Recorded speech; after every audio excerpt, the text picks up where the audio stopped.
This is the story of two San Francisco libraries. One is huge, the other even bigger. You may well have been here to the main branch of the San Francisco Public Library. More than 2,000 people can pull up a chair and enjoy books and media filling 376,000 square feet. But before you get too impressed, this library is much bigger. Inside this 1857 building at the Presidio of San Francisco, Brewster Kahle's goal is to outdo not just the San Francisco Library, but the Great Library of Alexandria, which tried to assemble all the books in the ancient Western world. Not just make it so that there is one place that all this stuff is there, but to offer it out again, so that if you're a smart kid in the middle of rural Uganda and you're interested in math, you can go and get to the great math books or the lectures that are going on. You know, all you need is curiosity to find your way to great works, no matter where they are. So we'd like to actually outdo the Greeks by building a great library.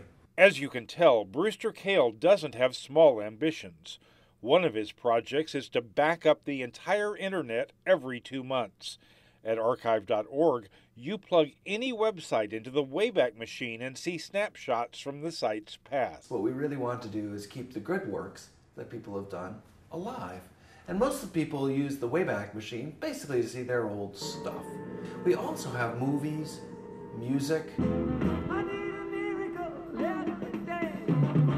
concert recordings from a lot of rock and roll bands, which is a tradition started by the Grateful Dead. And then we've moved to also scan books.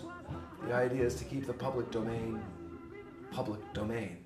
We want basically people to be able to know and share and download and play with and republish the great works of humankind. While this library is perfectly happy to lend you their books, Brewster also wants you to put your books, music, videos, or whatever into his archive. We said to anybody that has things that are of a general cultural interest that we'll give it unlimited storage and unlimited bandwidth forever for free.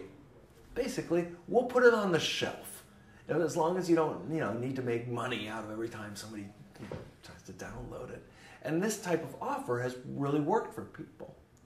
Brewster Kahle has already made his millions, creating what may have been the first ever search engine, which he sold to AOL, and another company, Alexa International, that he sold to Amazon.com. The proceeds from those sales helped to create the archive.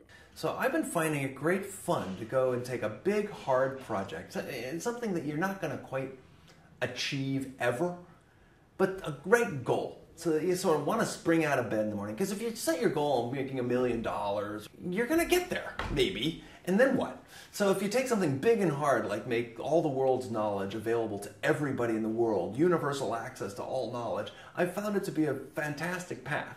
The archive has partnerships with the Library of Congress and 12 national libraries around the world to scan and share content. Kahle says America must take a stand now to embrace the free universal information age because China and India are already on that path.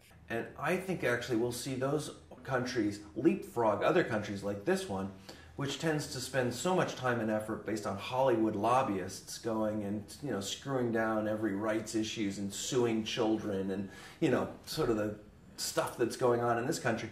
We're not seeing that in those countries because they actually want to educate their population to be knowledgeable. I certainly feel more knowledgeable after spending a half hour talking with Brewster Kahle. Watch the entire unedited interview by linking through KRON4.com and clicking on Bay Area Web, the next generation. In San Francisco, Brian Shields, KRON4 News.